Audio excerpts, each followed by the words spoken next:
Before we get into this video, I do want to quickly apologise for the delay in getting this video up. I originally wanted to have the videos on my favourite games of 2022 and my most anticipated games of 2023 up back to back. But then I caught COVID, which derailed those plans. But I'm mostly back to normal now, and can hopefully get back to a more consistent schedule. Now with that out of the way, let's get into the topic of this video.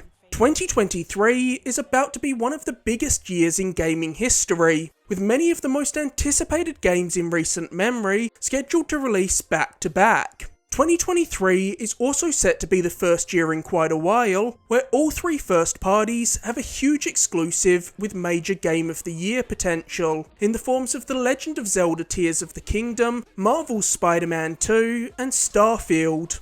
If you want to know just how many games are slated for release this year, while making this video, I went through every game announced for 2023 and drew up a list of all the games I was interested in. That list had over 85 games on it. So to keep this list at least somewhat manageable, I decided to set a list of ground rules and pare the list down to 30 games. So to get the rules I settled on for this list out of the way, I decided not to include ports or remasters of old games, so things like Mega Man Battle Network Legacy Collection, Tales of Symphonia Remastered, and the Suikoden Collection will not be appearing on this list, though full remakes like Resi 4 are of course fair game. I've also chosen not to include any expansions or games that are having their 1.0 releases that were previously available in early access, and I'm only including games that have been explicitly labelled for release in 2023. So games like Tekken 8 and Hellblade Senua's Sacrifice that haven't been given official release windows won't be included, nor will Avatar Frontiers of Pandora, which only has a fiscal year window, which could be anywhere between April 2023 and March 2024, or Final Fantasy VII Rebirth, because Square Enix's nebulous wording in that game's trailer of next fall could easily mean that it's releasing in early 2024. Though I adored FF7 Remake, and Rebirth is certainly one of my most anticipated games overall, so I'd love nothing more than for Square Enix to prove me wrong and put it out later this year. I just can't see that happening when they already have Final Fantasy XVI releasing in June. I've also chosen not to include Hollow Knight Silksong, Armored Core 6, and Horizon Call of the Mountain, because while I'm sure those games will be nothing short of great, I've never finished Hollow Knight, something I know I need to correct at some point. Mech games have never really been my jam, so I'm definitely more interested to see whatever FromSoft's next Souls game is. And while I'm a huge fan of Horizon, I'm just not sold on PSVR 2 yet. I had the original PSVR and felt like I didn't get enough out of it to justify the cost, so I'm definitely taking a wait and see approach with PSVR 2. And finally, as if this video wasn't already going to be long enough, I do have a few honourable mentions. Firstly, I want to call out a few games that have already been released. I just finished One Piece Odyssey, and I mostly enjoyed it. It's not perfect, but it's certainly better than most licensed anime games. I'm also currently playing Hi-Fi Rush, the new game from Tango Gameworks that was shadow dropped during Xbox's Developer Direct showcase last week, and I'm absolutely loving it so far. Then Dead Space, Forspoken, and Fire Emblem Engage are next up on my list of games to get to once I've finished Hi-Fi Rush. I'm definitely interested to see how Engage utilises its mechanics that allow you to summon heroes from prior Fire Emblem games, because I think that has the potential to make this one of the best Fire Emblem games yet, but it also has the potential to feel like cheap fan service. As for Forspoken, while I'm more than skeptical about its writing, I think the gameplay looks awesome, and Dead Space is one of my favourite horror games of all time, and I have high hopes that this remake will live up to the lofty expectations I have for it. I'm especially craving a good survival horror game at the moment, because I was pretty underwhelmed by the Callisto Protocol. As I said earlier, there were over 85 games on my initial list, so obviously a lot of games had to be cut from this list. But I'd be remiss to not shout out WrestleQuest, Gumbrella, Minecraft Legends, Stellar Blade, System Shock Remake, and Replaced as games I'm also looking forward to checking out this year. Now with all of my rambling out of the way, let's get into the list.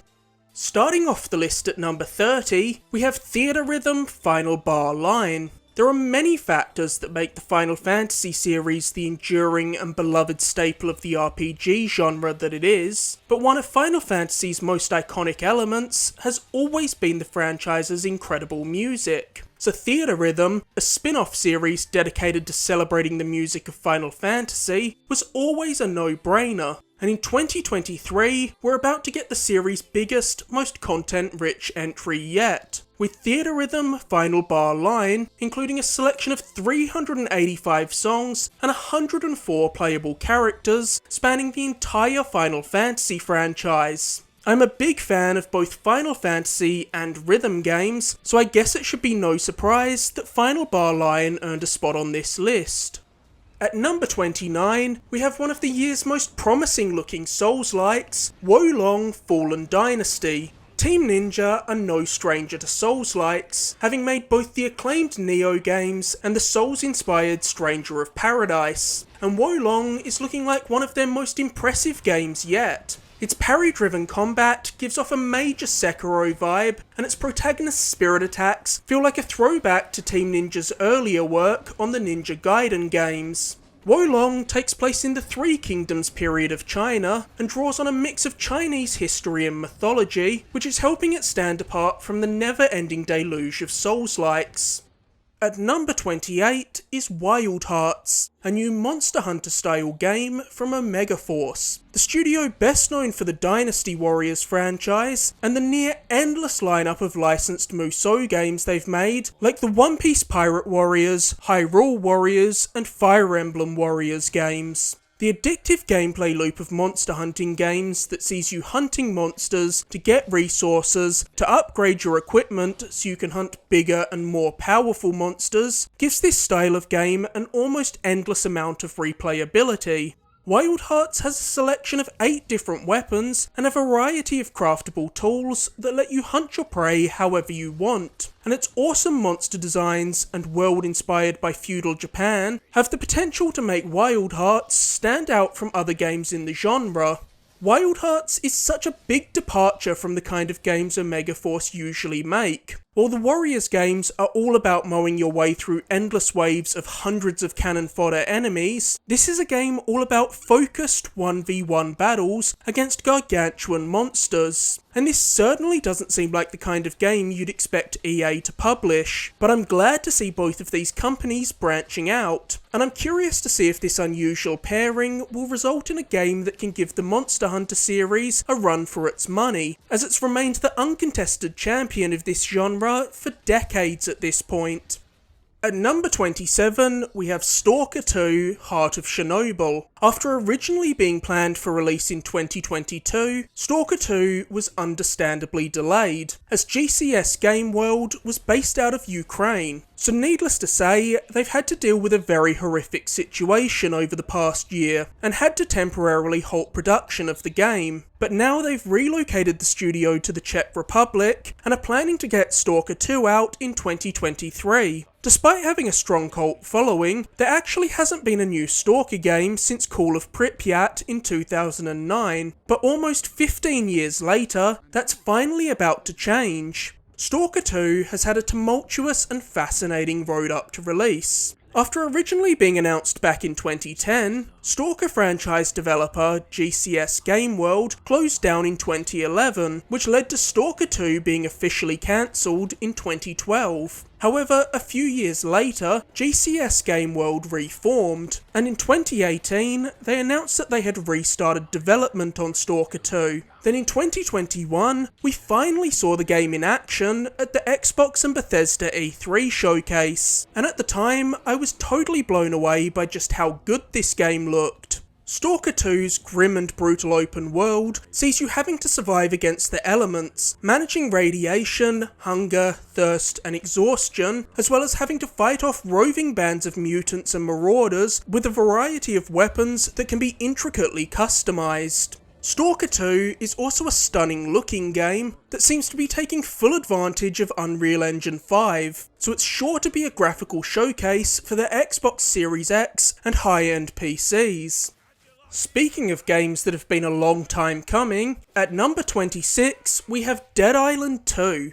When Dead Island 2 comes out, it'll be a full decade since its predecessor, Dead Island Riptide, released, and it'll be 9 years after the game was originally announced, which is due to Dead Island 2's tortured development cycle that's seen the project swap hands several times. After originally being developed by Spec Ops: The Line developer Jaeger, it then shifted over to Sackboy: A Big Adventure developer Sumo Digital, before finally landing with Dambuster, which had me extremely nervous, as this team is best known for developing the disastrous Homefront: The Revolution, and while I'm still not entirely sold on this game, I've got to say, the gameplay we've seen in the lead up to release looks better than I expected, and seems like it has the potential to be a lot of fun. After all, I'm not looking for Dead Island 2 to be a masterpiece, I'm simply looking for some fun, zombie slaughtering action, and I feel like Dead Island 2 can provide that with its goofy weapons that let you tear zombies limb from limb, and its vibrant and colourful LA setting.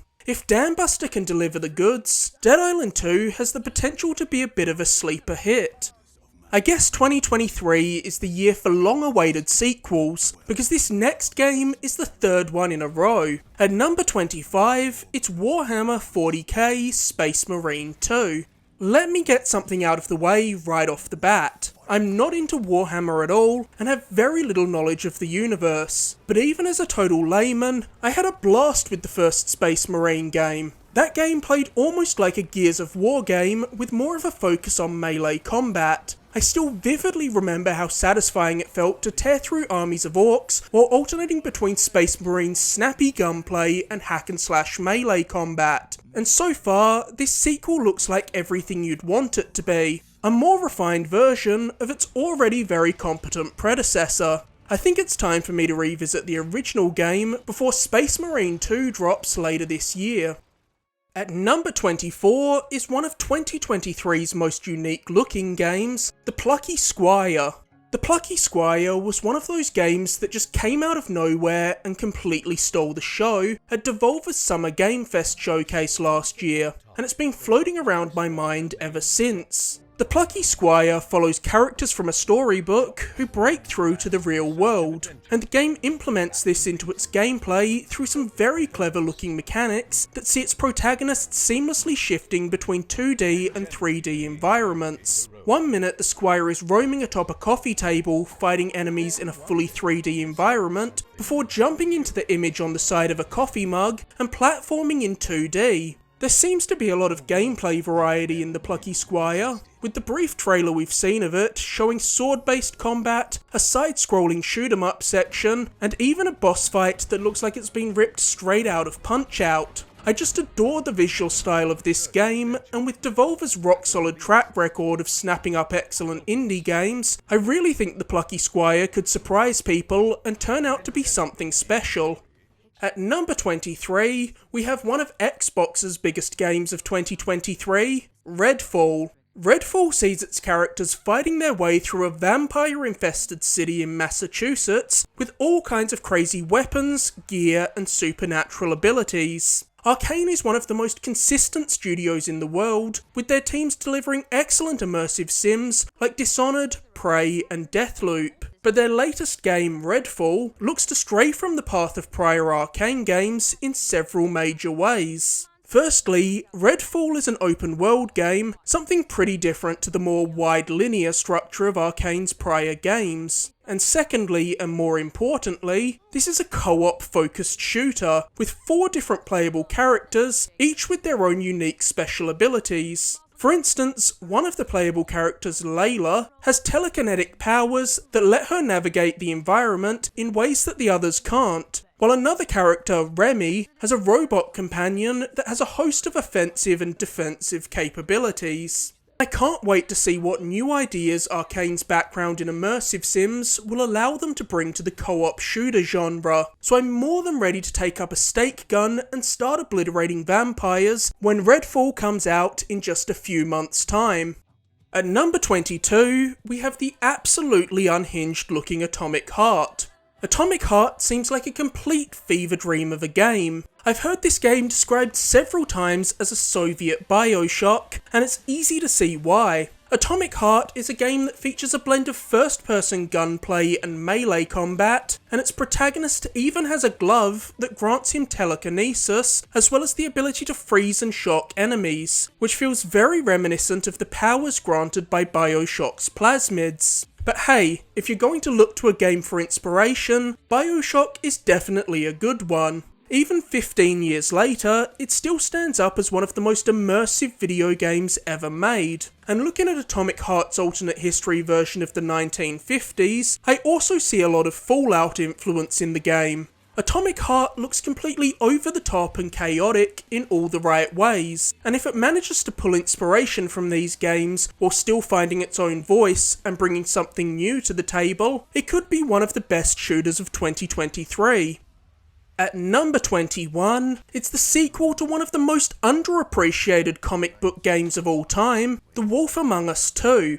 The original Wolf Among Us was easily one of my favourite Telltale games. I loved its characters and its bizarre premise that saw characters from classic fairy tales dropped into a gritty crime noir story. Just like S.T.A.L.KER 2, The Wolf Among Us 2 is another game that rose from the ashes like a phoenix. After being announced in 2017, The Wolf Among Us 2 was cancelled when Telltale shut its doors in 2018. But just like GSC Game World, the Telltale name was resurrected in the form of a new studio that included some of the original team members. The Wolf Among Us 2 is set to be this iteration of Telltale's big coming out party, so we'll have to wait and see whether they have the chops to make a worthy successor to one of the best Telltale series. Though with this being a direct sequel taking place 6 months after the original game, some of the original writing talent on board for this sequel, and the original actors for Big B and Snow White reprising their roles, I'm feeling cautiously optimistic about The Wolf Among Us 2.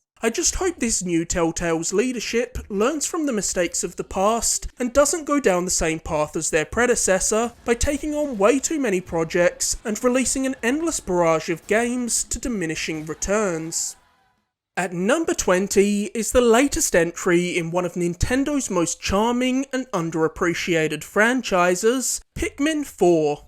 I've loved the Pikmin games since the very beginning. I remember being totally enamoured with Pikmin when I first played it on the GameCube, as I'd never played anything else like it at the time, and even now, I still think it stands out as one of the most unique series in Nintendo's catalogue. This is another game where it's been over a decade since the last mainline entry, with Pikmin 3 dropping on the Wii U way back in 2012. And since then, we've only gotten a couple of weird spin-offs like the location-based mobile game Pikmin Bloom and the 3DS side-scroller Hey Pikmin. And the less said about that one, the better. So Pikmin 4 is a game that I'm very hungry for. If you haven't played Pikmin before, the series puts you in the shoes of an adventurer who leads an army of little creatures called Pikmin who come in different elemental types with different abilities. You issue these critters commands to get them to build bridges, clear obstacles in the environment, gather fruits and items, and fight enemies. It's a series that's actually pretty hard to categorise into a genre, as there are just not many other games like it. And while we haven't seen almost anything of Pikmin 4, it's pretty safe to assume what the game will be, as the first 3 Pikmin games follow a pretty similar gameplay structure. At number 19, it's Octopath Traveler 2. For me personally, Octopath Traveler was a very good game that was on the precipice of being great, and I feel like this sequel could refine the ideas of the first game into something truly special. Octopath Traveler debuted Square Enix's extraordinary HD 2D visuals, an art style that combines 2D pixel art sprites with 3D environments to add a sense of depth that gives the games a diorama-like feel to them. I absolutely adore this art style, and I find it as breathtaking here as I did in the first Octopath Traveler, Triangle Strategy, and Live Alive. Like the first Octopath game, this sequel is a turn-based JRPG that follows a series of 8 characters with vastly different backgrounds whose stories become intertwined. Octopath Traveler 2 is building off the foundation of the first game with new mechanics like a day-night cycle and the latent power system that seemingly works like limit breaks in the Final Fantasy series. Strangely, while Octopath Traveler launched as a Switch exclusive before migrating to PC and Xbox, its sequel is launching day one on PS5 and PS4, but not coming to Xbox. So I'd be curious to see if PlayStation struck up a deal to get this game out on their consoles, or if Square Enix were just disappointed with the performance of the first game on Xbox, and think they're more likely to find an audience for the franchise on PlayStation. At number 18, we have another RPG with beautiful pixel art, Eiyuden Chronicle Rising. This crowd-funded spiritual successor to the legendary tactical RPG series Suikoden smashed through all of its Kickstarter goals, so it's clear that this is a game that a lot of people are excited about. We got our first taste of the world of Eiyuden Chronicle last year through Eiyuden Chronicle Rising, a prequel action RPG, but in 2023, it's finally time for the main course. Like Suikoden, Eiyuden Chronicle 100 Heroes is a strategy RPG whose big claim to fame is having over 100 recruitable party members. While it was very simplistic, I had a good time with Eiyuden Chronicle Rising, and I'm definitely excited to see characters like CJ and Garou again in the full game. It looks like 2023 is going to be a big year for fans of strategy RPGs, because next up we have Metal Slug Tactics, a spin-off of the beloved side-scroller series that ditches Metal Slug's normal run-and-gun action for tactical turn-based battles. I was so glad to see this game confirmed for Switch last year, because this kind of game just feels right at home on a handheld. The slower pace of gameplay makes strategy RPGs ideal to quickly pick up and put down on a commute, and with Metal Slug Tactics implementing roguelike elements, it should offer a ton of replayability. Metal Slug Tactics is also yet another game with sublime pixel art. It's truly impressive just how well Leica Studio has managed to translate Metal Slug's iconic art style to an entirely different genre of game that's played from a completely different perspective. At number 16 is Hogwarts Legacy. Obviously there's a lot of discourse surrounding Hogwarts Legacy due to the controversial nature of the series' creator, and there's a bigger discussion at play about whether you can separate the art from the artist, which personally I think is something everyone has to decide for themselves. But hundreds of people worked on this game, and it feels unfair to me for their work to be ignored to spite J.K. Rowling. As someone who grew up as a huge fan of this franchise, Hogwarts Legacy basically looks like the kind of game I always dreamed about back when I was playing all the licensed Harry Potter games on the GameCube. Creating your own witch or wizard, getting sorted into a house, then exploring Hogwarts and its surroundings while utilising a whole variety of spells and interacting with a myriad of fantastic beasts is a nerd fantasy brought to life. And so far, I've been impressed with what we've seen of this game, though I do have one big concern with Hogwarts Legacy, and that's its scope. This is far and away the biggest project Avalanche Software have ever tackled, so Hogwarts Legacy is going to be a make or break game for them. But if they're able to pull off the grand ambitions they have with this game, Hogwarts Legacy will easily be one of the biggest sellers of 2023. At number 15, it's a game that quickly shot up my most anticipated games of 2023 list following its showing at Gamescom last year, Lies of P. Lies of P is a new Souls-like with a gorgeous gothic aesthetic that's also somehow loosely based on the story of Pinocchio. Lies of P's dark world and monstrous enemies immediately make me think of Bloodborne, and that's definitely a compliment because Bloodborne is one of my favourite games of all time. That's not to say that Lies of P is just a clone of Bloodborne though, with its unique weapon crafting system, mechanics that let you switch out parts of Pinocchio's body for new pieces that grant different abilities, and a lying mechanic that can change the course of quest lines, Lies of P is also shaping up to be one of the most mechanically unique games in the Souls genre. Okay, I know I'm cheating with this one by cramming two games together, but hey, there are two new Like a Dragon games this year, and I didn't want to have to put them on the list separately. So at number 14, we have Like a Dragon Ishin and Like a Dragon The Man Who Erased His Name. Let's start with Ishin, a remake of a Yakuza spin-off that was actually a PS4 launch title in Japan that never made its way to the Western world. This game sees the cast of characters from the mainline Yakuza games reimagined as samurai in the Edo period of Japan, and its combat focuses on swordplay and gunplay as well as the normal Yakuza melee combat. While Like a Dragon Gaiden is a spin-off starring Kazuma Kiryu, the protagonist of Yakuza 1 through 6, as well as 0. Gaiden is set to show us what happened to Kiryu following the events of Yakuza 6, bridging the gap between that game and the upcoming Like a Dragon 8 to set the stage for Kazuma's return as a playable character in that game. Gaiden is also said to be a smaller, more condensed experience, which I'm down for, because while I love the Yakuza series, some prior games have felt overly long to me.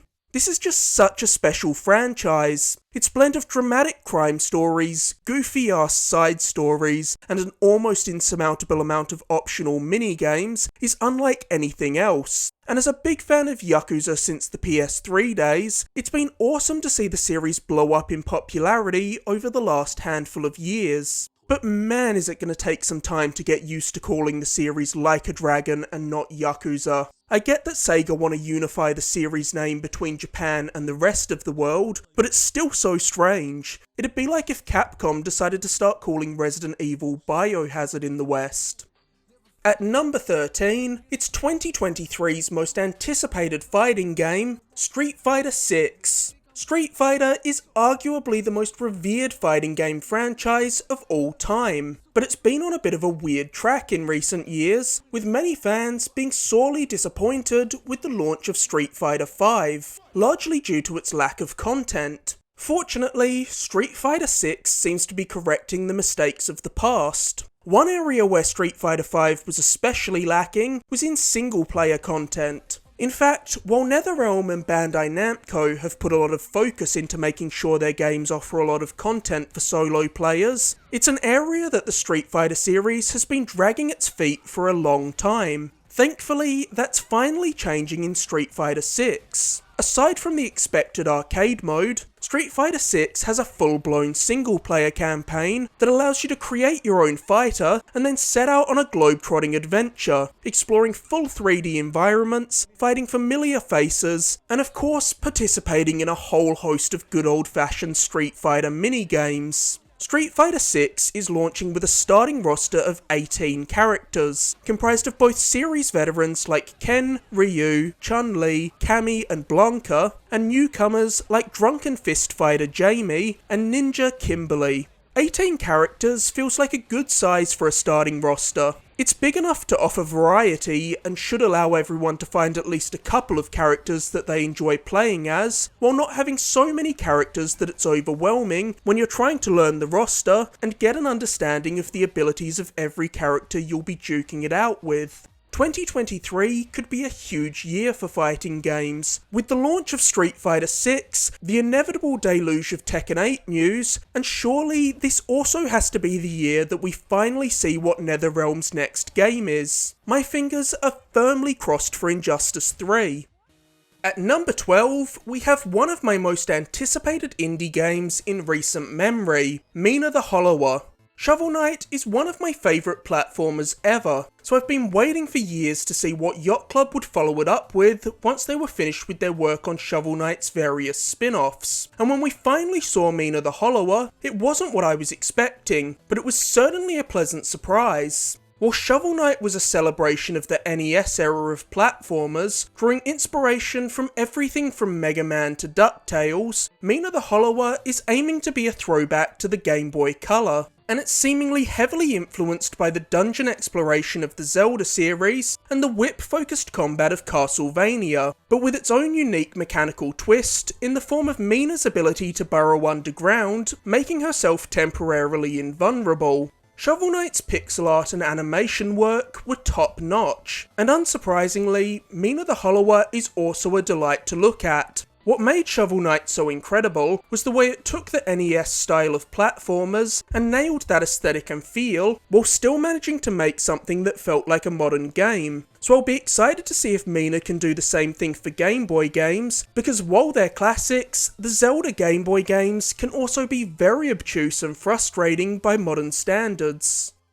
At number 11, we have another high-profile indie game, Sea of Stars. Sea of Stars is the new game from Sabotage Studio, the developer behind the impeccable The Messenger, and this follow-up game couldn't be more different. While The Messenger was a Metroidvania that played with a unique time-travelling gimmick that was signified in-game by jumping between 8-bit and 16-bit graphics, Sea of Stars is a turn-based JRPG. Interestingly, while Sea of Stars is an entirely different style of game, it's actually a prequel to The Messenger, taking place in the same world thousands of years earlier.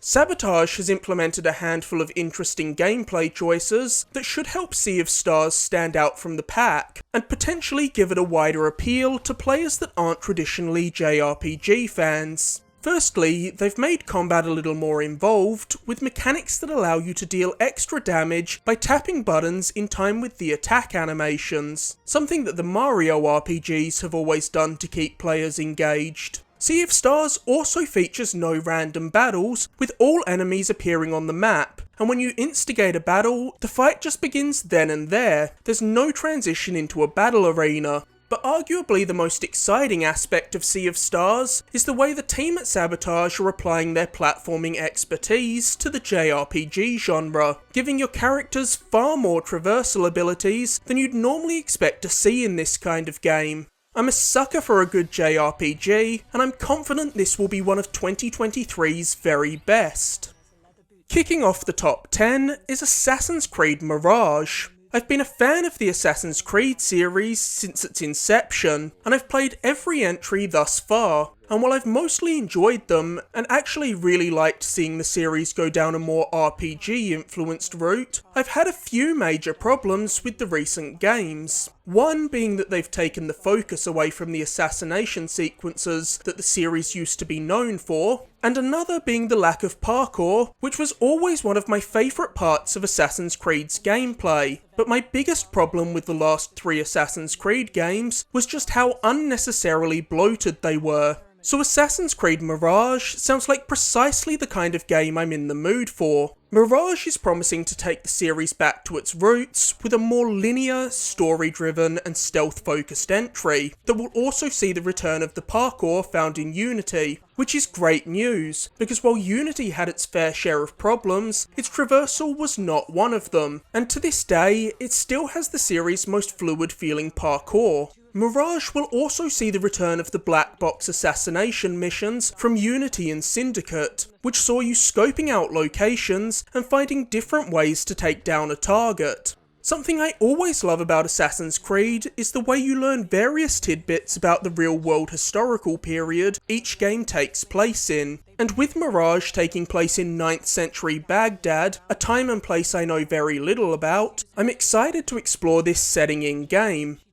At number 9 is a sequel I've personally been hanging out for over a decade, Alan Wake 2. The first Alan Wake was my favourite Xbox 360 exclusive back in the day. I got completely pulled in by its bizarre Twin Peaks-esque mystery that saw the events of fiction writer Alan Wake's latest novel coming to life before his eyes, and I found its combat that required you to weaken the game's shadowy enemies with a torch before shooting them so satisfying. While we've only seen a brief teaser for Alan Wake 2 thus far, we have heard a few interesting tidbits about it from Remedy. The biggest one being a quote from Remedy's creative director Sam Lake, who said that Alan Wake 2 will be a survival horror game, unlike the first game, which he considers to be an action game with horror elements. So it seems like Alan Wake 2 is aiming to be a more harrowing experience than its predecessor.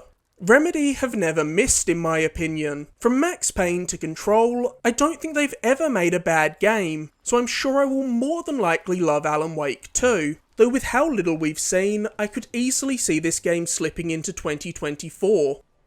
At number 8, it's the game that I predict I'll sink the most hours into in 2023, Diablo 4. Because I had so many sleepless nights playing Diablo 3 back when the PS4 version launched. When it comes to gameplay, Diablo 4 seems to be striking a perfect balance between familiar and new concepts. While you'll still find all the same dungeon crawling action you'd expect in Diablo 4, combat is being enhanced with new features like a dodge maneuver and enemies with stagger bars. But the biggest change in Diablo 4 is that it'll see the series embrace an open world structure for the first time ever.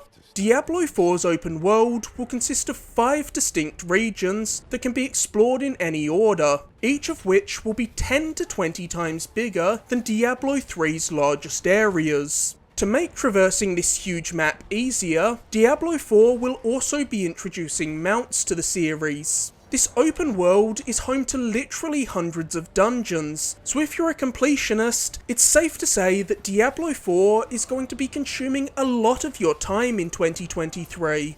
There's an addictiveness to the endless loot treadmill of Diablo that I find no other game can quite match, so I already know that I'm going to end up losing dozens and dozens of hours to Diablo 4. At number 7, we have the game that arguably has the most riding on it in 2023, Starfield. Starfield is going to be one of the most important games Bethesda will ever release, and it's going to be essential that they knock it out of the park. Not only is this the first title Bethesda game studios are launching since Xbox acquired Bethesda, but it's also their first release since the disastrous Fallout 76 launch. And that's not to mention the fact that Starfield is the first new universe Bethesda game studios have created in 25 years. We've seen Bethesda game studios tackle fantasy in the Elder Scrolls and a dystopia in Fallout, and in 2023, we're going to see their approach to crafting a sci-fi world. Starfield is without a shadow of a doubt the most ambitious looking game Bethesda have ever made. While at a glance, Starfield is very easily recognisable as a Bethesda game studio game, as it sees you create a character and set off into a gigantic open world that you can explore from a first-person or third-person perspective, while getting into shootouts, talking your way out of trouble through dialogue trees, and deciding which of the game's factions you want to align yourself with. It's also offering far more gameplay variety than their prior games, with a robust crafting system, full spaceflight that lets you freely fly around systems to discover new planets and engage in dogfights. You'll also be able to customize just about every aspect of your ship's exterior and interior, making it look as cool or ridiculous as you want, while adjusting how the ship's power is allocated so you can power up its weapons, shields, or speed to best suit your style of play.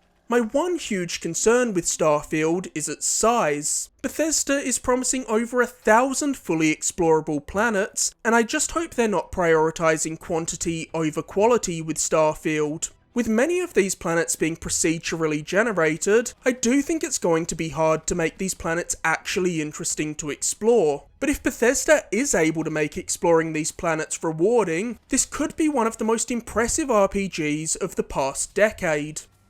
At number 6, we have my most anticipated RPG of the year, and the second Final Fantasy game on this list, Final Fantasy XVI. The Final Fantasy series definitely ranks up there among my favourite franchises of all time, so I was always going to be excited for Final Fantasy XVI. But I'm consistently blown away by just how good this game looks every time we see it. Though I guess I shouldn't be surprised, seeing as this game is being headed up by Square Enix Creative Business Unit 3, the studio responsible for the fan favourite Final Fantasy XIV. And as someone who's much more into single-player games, I'm so excited that this team is finally making a single-player Final Fantasy game. Final Fantasy XVI is looking to be one of the darkest Final Fantasy games yet, as it sees protagonist Clive on a quest for revenge after seeing his kingdom burnt to the ground. Final Fantasy XVI's gameplay looks nothing short of incredible, with its action-heavy combat looking more like a character action game like Devil May Cry than a normal RPG. Though there's a reason for this, as Final Fantasy XVI's battle director is Ryota Suzuki, who previously worked as a designer on Devil May Cry 5 and Dragon's Dogma over at Capcom. Something new Final Fantasy XVI will be bringing to the table is its Icon battles. Icons are 16's version of the classic Final Fantasy summons, and these icons are sealed within human hosts known as dominants at birth. Think of these people almost like Jinchuriki in Naruto. Sorry, too nerdy? Anyways, Clive's younger brother Joshua, who he's tasked with protecting, is the human host for the fire icon Phoenix, and you'll actually call forth these icons in battle at points and directly control them, leading to some insane looking kaiju-esque battles. As we get into the final 5 games, we have Star Wars Jedi Survivor. Jedi Fallen Order was the best Star Wars game in well over a decade when it was released in 2019. I adored that game's blend of Souls-inspired combat, Metroidvania level design, and Uncharted-esque set pieces, so I've been eagerly anticipating this follow-up, and when we finally saw gameplay at the Game Awards, it totally surpassed my lofty expectations. Picking up 5 years after the events of Fallen Order, Jedi Survivor sees a slightly older and more experienced Cal Kestis still in hiding from the Galactic Empire as they continue to hunt down the few remaining Jedi. Expanding on the already excellent combat mechanics of its predecessor, Jedi Survivor will allow you to wield 5 unique fighting styles, including the single and double-sided lightsaber styles from the first game, as well as new styles like a dual-wielding stance and a slower but more powerful combat style that allows you to wield a lightsaber with a crossguard. Along with his new lightsaber stances, Cal will also be able to utilise a wider array of force techniques in Jedi Survivor, all of which can be combined to fend off the huge variety of enemies that were showcased in the gameplay trailer.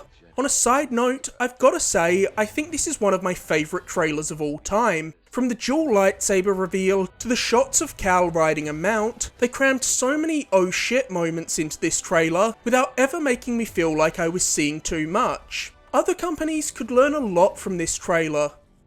At number 4, we have Suicide Squad Kill the Justice League. The DC universe is literally my favourite fictional universe, and I've been a fan of the Suicide Squad for years, so this game was always going to rank very highly on my most anticipated games list. I know a lot of people are skeptical about this game, following the leaked screenshot showing a battle pass and various other games as a service elements, but let's not forget that this game is coming from Rocksteady, who gave us 3 back-to-back bangers with Arkham Asylum, City and Night, so I'm willing to give them the benefit of the doubt until they give me a reason to do otherwise. Taking place in the Arkhamverse after the events of Arkham Knight, Suicide Squad Kill the Justice League sees Amanda Waller assembling Task Force X to take down the Justice League, who have been brainwashed by Superman villain Brainiac. In Kill the Justice League, you'll be able to play as Harley Quinn, Captain Boomerang, Deadshot or King Shark, and it's playable entirely solo or in 4-player co-op. The brief glimpse we've gotten so far of gameplay looked awesome. The traversal gives off major Sunset Overdrive vibes, which is high praise, as Sunset Overdrive still has some of the most fluid traversal mechanics I've ever experienced in a game. Kill the Justice League seems to be giving each character a very distinctive playstyle. Harley, as you'd expect, looks like an incredibly acrobatic, close-range fighter. Deadshot is a sharpshooter who picks off enemies from a distance, King Shark is a tank who demolishes everything in his path, and Captain Boomerang looks like potentially the most unique character in the game, as he alternates between flinging boomerangs and blowing away enemies with his shotgun, all while zipping across the environment with some kind of teleportation device. As you'd expect by looking at Rocksteady's back catalogue, Suicide Squad Kill the Justice League is an open world game. And after spending 3 games in their Gotham, I'm so excited to explore Rocksteady's version of Metropolis. I just know that it's going to be packed to the brim with all kinds of Easter eggs that I'll be losing my mind over. At the Game Awards, we learnt that Suicide Squad Kill the Justice League will also feature Kevin Conroy's final performance as Batman after he tragically passed away last year. Kevin Conroy is, and always will be, the definitive voice of Batman to me. Whenever I read a Batman comic, it's his voice I hear in my head, so I'm glad we'll be getting one last showcase of his talents. At number 3, it's Resident Evil 4. What can I even say about this game that hasn't been said a million times before? Resident Evil 4 is one of the best games ever made, and it's still arguably the game in the franchise that most successfully towed the line between action and survival horror. It's a masterpiece of a game that still largely holds up to this day, so I don't envy the developers tasked with remaking it. But I have full faith that they're up to the task, because right now, Capcom are at the top of their game, and I'd even argue that the Resident Evil series is the best that it's ever been. Between Resident Evil 7 and Village, that are pushing the series forward in new directions, and the remakes of Resident Evil 2 and 3 that have brought those games up to modern standards. I've just been loving this renaissance period for Resident Evil, and if the trailers are anything to go by, it looks like this golden age is continuing with Resident Evil 4 Remake. In fact, with every showing of this game, I haven't been able to identify a single thing that I'd fault. The trailers maintain the tense atmosphere of the original game, and this remake looks utterly breathtaking. I'm always astounded by just how impressive RE Engine is. From the ominous village from the beginning of the game to Salazar's gothic castle, there are so many iconic locations in Resident Evil 4 that I can't wait to see reimagined in beautiful 2023 visuals. It also cannot be understated just how drastically the gameplay will be improved through the simple change of being able to move and shoot at the same time. And the new parry technique appears to remove the frustration of enemies performing one-hit kills on you, as in the trailer, Leon is seen deflecting a strike from a chainsaw with his knife. The one mistake I hope they don't make with this remake is making it too serious. There's a weirdness and a silliness to the original Resident Evil 4 that's responsible for a lot of the game's charm, so I hope that it's still present in the remake. At number 2, we have The Legend of Zelda: Tears of the Kingdom, and if I'm being honest, numbers 1 and 2 on this list could be interchangeable depending on my mood. Breath of the Wild is one of the best games I've ever played, and 6 years later, it still remains the Switch's best game. Its world is just so impressive to me. It's a wonderful sandbox that rewards exploration and experimentation, and allows you to solve all the problems it presents in a near endless amount of ways once you start thinking outside of the box. I'll never forget the first time I played Breath of the Wild, and was at a point where I was meant to use a metal block to carry an electrical current between 2 points. Instead, I threw a sword on the floor, wondering if it would carry the current seeing as it was made out of metal, and it did. How many games let you go against the grain like that? So thinking about what Nintendo could do with a sequel to this game fills me with anticipation. The excitement surrounding Tears of the Kingdom is palpable. Every time we get a new trailer, the internet is ablaze with fan theories. Partially because despite seeing several trailers for Tears of the Kingdom, they've all been quite cryptic and vague, so it still feels like we know very little about it, which I'm all for. I want to go into this game as blind as possible and discover all of its new mysteries for myself. What we do know is that Tears of the Kingdom will see us take to the skies to explore floating sky islands, and seemingly going underground as well, as the first trailer saw Link and Zelda exploring an underground cavern and discovering what appears to be the skeleton of Ganon's human form, Ganondorf. Link also seems to have some exciting new abilities outside of the Sheikah Slate powers from the first game, one of which seems to allow Link to rewind time. Expectations for Tears of the Kingdom are through the roof, and only time will tell whether the game can live up to them. Though with Tears of the Kingdom being little more than 3 months away, we won't have to wait too long to find out. And finally, wrapping up the list at number 1 is Marvel's Spider-Man 2. As I've already said, I'm a huge comic book fan, and when it comes to the Marvel universe, there's no character that holds as special a place for me as Spider-Man. Both Peter Parker and Miles Morales are among my favourite characters ever, and Insomniac gave both of these characters exceptional games, so I have no doubt in my mind that they'll do these characters justice once again when Marvel's Spider-Man 2 drops later in 2023. I've been saying it since the game launched, and I still stand by it. The web swinging in Marvel's Spider-Man is the most fun mode of transportation I've ever experienced in a game. The feeling of momentum and freedom it provides is unparalleled, so I'm just dying to get back into this world. And there's a lot to be excited about story-wise with Marvel's Spider-Man 2, with its reveal trailer showing Venom and teasing Kraven the Hunter. The mind boggles at the possibilities of this game. If we're getting Venom, are we also getting to play as Spider-Man rocking the black suit? I mean, there's gotta be a reason that suit wasn't an unlockable costume in the first game, and I have to assume that it's because Insomniac knew that they had far bigger plans for that suit in the future. And with Marvel Games creative vice president Bill Roseman comparing the first game to Star Wars, and this game to The Empire Strikes Back, you know the stakes are going to get higher, and things are set to get darker. When it comes down to it, if I could play any game that's releasing in 2023 right now, it'd be Spider-Man 2, and ultimately, that's why I rank it as my #1 most anticipated game of 2023. And there you have it, that was my 30 most anticipated games of 2023. All in all, I'm feeling extremely positive about this year's slate of games. And if most of these games release this year and reach the level of quality I'm hoping they will, 2023 could be my favourite year in gaming history. I just can't think of the last time there was a year with quite so many games that appeal to my specific tastes. But what are you looking forward to in 2023? Let me know in the comments below what your most anticipated games of the year are. As always, thank you for watching. If you enjoyed this video, be sure to like, subscribe, or leave a comment, and be sure to stay tuned for my upcoming review of One Piece Odyssey.